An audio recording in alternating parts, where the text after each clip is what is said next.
Shalom, everyone. We started the new Perek HaGozel. The Gemara will ask the big question about what's the difference between a thief and a robber. This is something we already did and we already heard about around page 79 in Baba Kama, asking ourselves the difference between those two things, where the deepest point is to understand what's so bad about stealing and robbing. And I'm sharing the page and we'll start.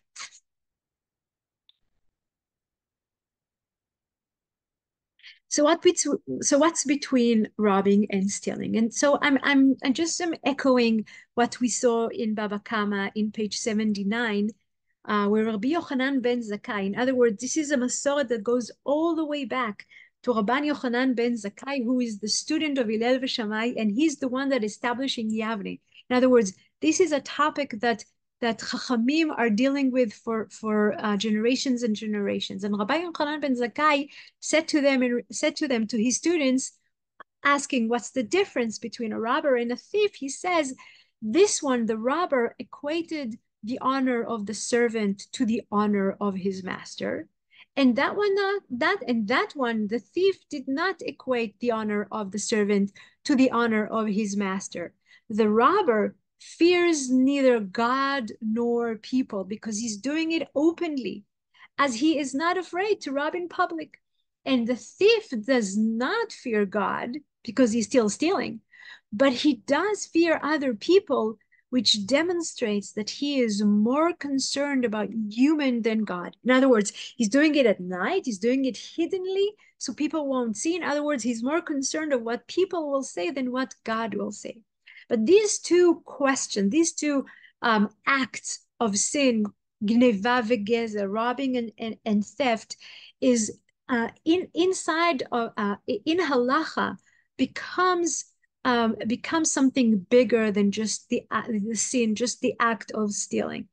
And first, let's see the psukim that are, that all the halachot are based on. It's psukim in Vayikra, in Parashat Kedoshim, and in Pasuk Yud Aleph in Perek Yutet it says, "Lo tignevu v'lo techachashu." You shall not steal. You shall not deal deceitfully or falsely with one another. In other words, the stealing here, the gneva, is together in one pasuk with deceitful and lying and false. This is the group where ganav, where a thief is. In pasuk Yud Gimel, in that same perek, it says, "Lo ta'ashok et recha ve'lo tigzol." In other words, the gzela, the robbing, is together will, you shall not defraud your fellow, you shall not commit robbery, and the wage of a labor shall not remain with you until morning. So it's two separate groups of injustice or deeds that you should not do to each other. These are all ben adam lechavero, but it has to do with the order, the right order to be in a society. And I think that the common denominator between all these things are, if we don't do that, I mean, if there's a lot of theft and deceitfulness and false and robbery and defraud in a society, then there is no trust, then there is no unity, then there is no human society. And the Rambam understands that very well. And the Rambam says in Hilchot Gneva, according to the law of the Torah, it is forbidden to steal the smallest amount.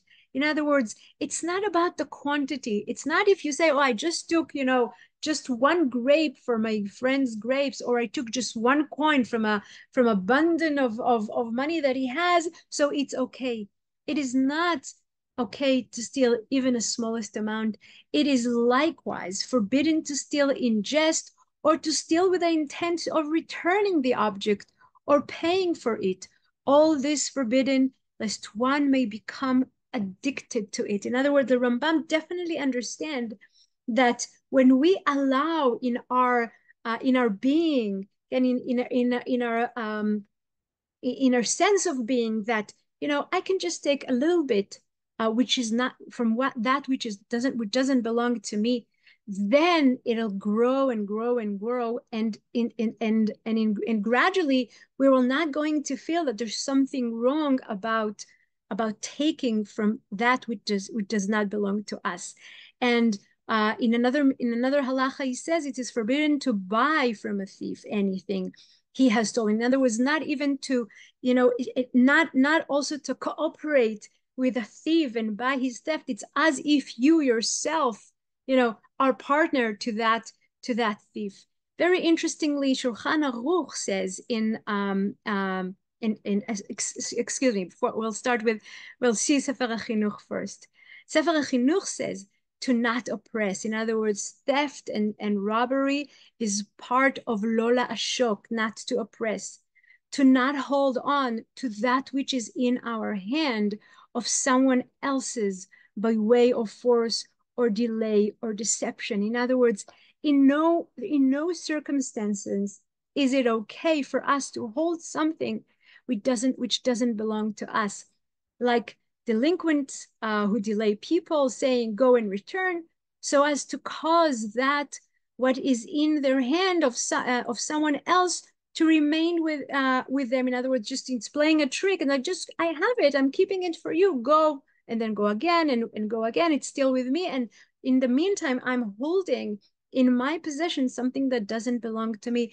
It's not good, it is forbidden, and this is an extremely bad trait. And so our perfect Torah distanced us from it and warned us about it in this place. As it is written, you shall not oppress your neighbor, as one who holds the money of someone else in his matter, that we said is called an oppressor. And even though oppression, robbery, and theft are one matter, even if the act of one is different from the another, as the intention of the three of them is that a man not take that which is someone else's in any way. It's true that there's a little bit of a difference, a different nuance in theft and in robbery, like we saw it Rabban Yochanan ben Zakkai saying, but Sefer HaChinuch is saying the bottom line is that all three at the end are causing someone to hold something which is not belong to us, and that is, as he says, a very bad thing to do, since people pilfer each other in these three ways.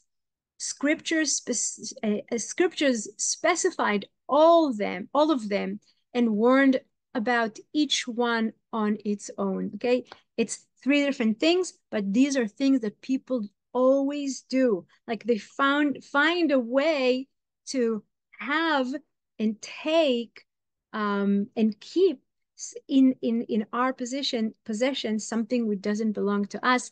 And as Sefer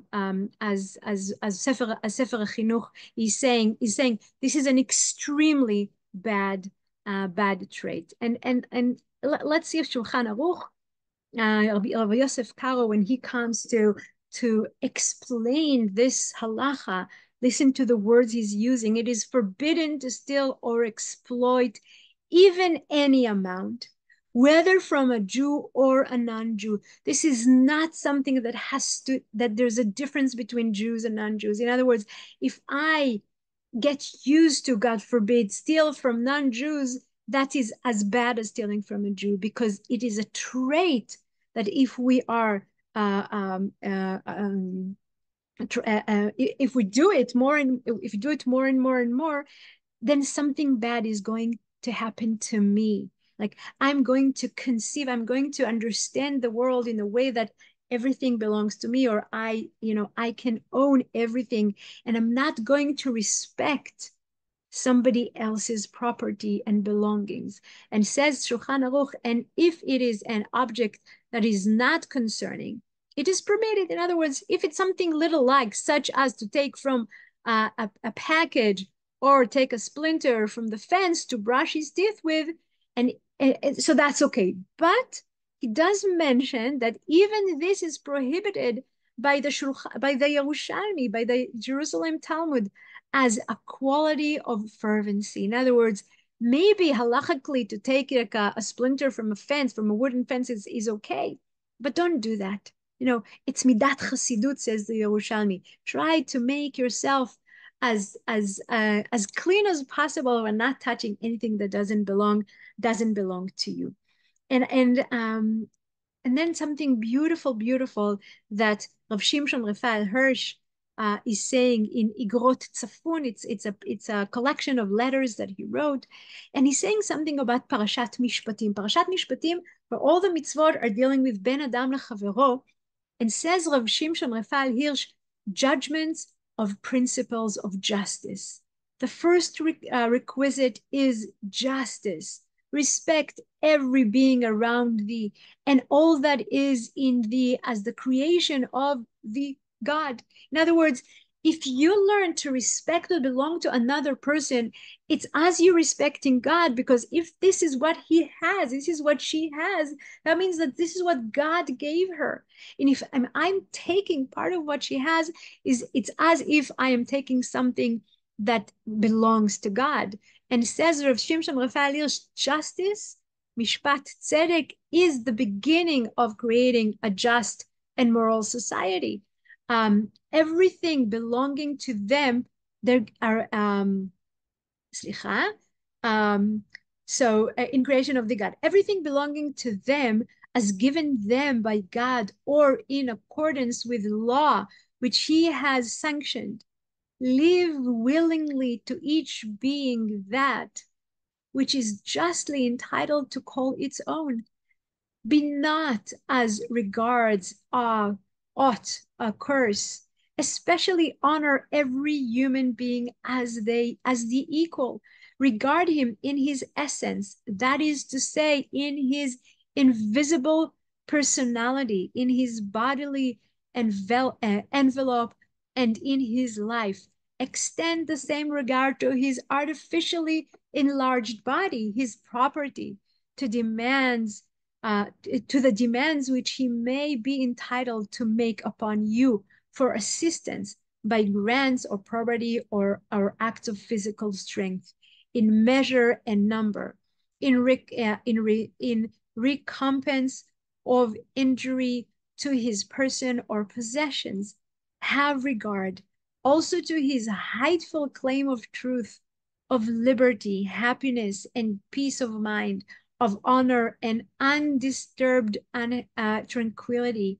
Do not abuse his weakness of heart, mind, or body. Do not unjustly employ the legal power over him. I think that's a beautiful piece of moral behavior that Rav Shimshon is learning from the prohibition of stealing and robbing. Because when we send our hand to take something which doesn't belong to us, that means we don't respect the other being, the other human being, as entitled of his freedom and will and possession and spirituality and truth.